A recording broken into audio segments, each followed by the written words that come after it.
Fala pessoal, voltei, estava aqui só preparando o quadro, porque eu queria deter um pouco mais a atenção com vocês nesse componente, nesse determinante da filtração, nesse determinante da taxa de filtração glomerular, né? Que seria, acho que eu não apresentei para vocês esse conceito, passar aqui rapidamente. Taxa de filtração glomerular é aquela taxa que é expressa em ml por minuto, geralmente, né? Que é aquela taxa que vai ser a quantidade de plasma que é filtrado a cada minuto ali nos néfrons, de maneira geral, pegando de maneira meio que junta, né, todos os néfrons dos rins.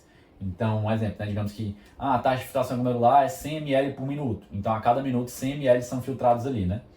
Mas a gente sabe que, por exemplo, a cada dia, 180 litros são filtrados, né? Então, a taxa de filtração glomerular diária, ali dos nossos rins, os dois rins, contando, seria 180 litros dia, né? Mas, enfim, eles não querem que vocês decorem esses valores. É só para explicar a TFG, que eu vou usar esse termo aqui agora, para vocês não se confundirem, tá bom? Então aqui eu desenhei, a gente tem o nosso capilar glomerular e aqui o resto da membrana glomerular aqui para baixo que eu não vou abordar, que foi abordado já anteriormente. Vamos focar o seguinte, esse vetor aqui que está apontando do capilar glomerular, aqui estaria nosso espaço de Bowman, né? Esse vetor que está apontando aqui é a pressão hidrostática glomerular que eu quero falar com vocês. Essa pressão hidrostática glomerular, agora ela também tem os seus próprios determinantes, tá? Então, quais são os determinantes da pressão hidrostática glomerular? Vai ser a pressão arterial,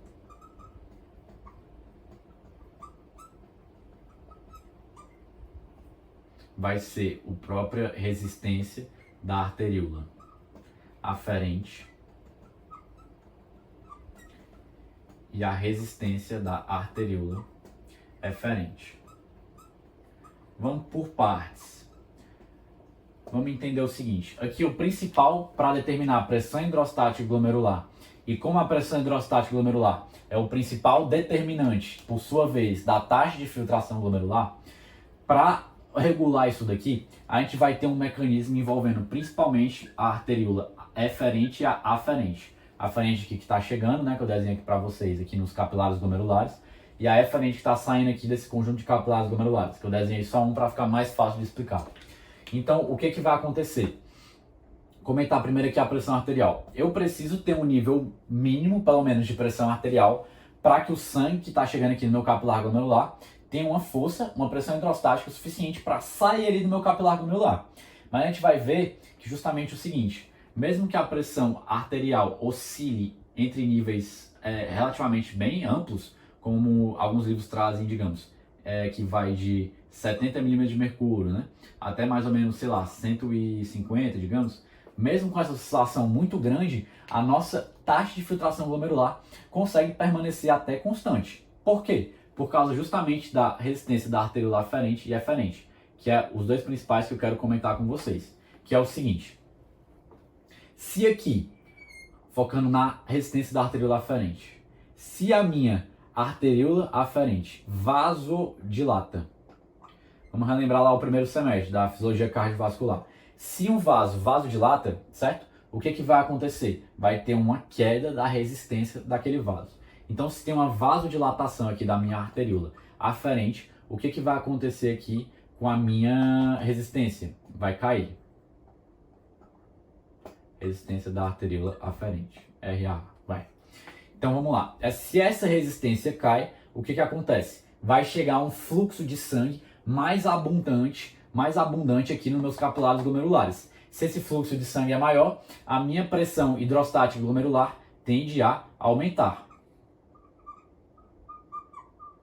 Se a minha pressão hidrostática glomerular aumenta, consequentemente a minha taxa de filtração glomerular vai aumentar também, porque o principal determinante da TFG vai ser aqui quem? A pressão hidrostática glomerular.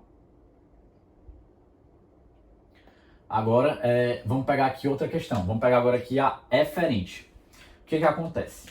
Se a eferente ela aumenta a resistência, ou seja, se tem uma vasoconstrição leve, e eu já vou explicar esse leve aqui.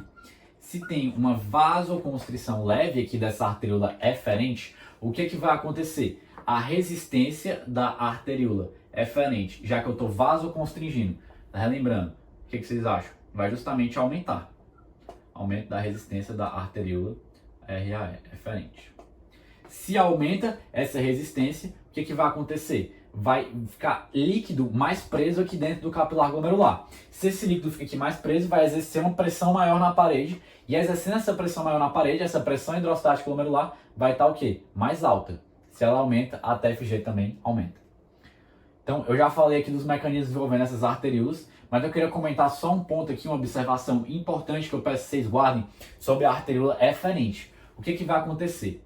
Se agora, no caso, a gente tiver uma vasoconstrição não leve, mas muito grande, grande demais, grande.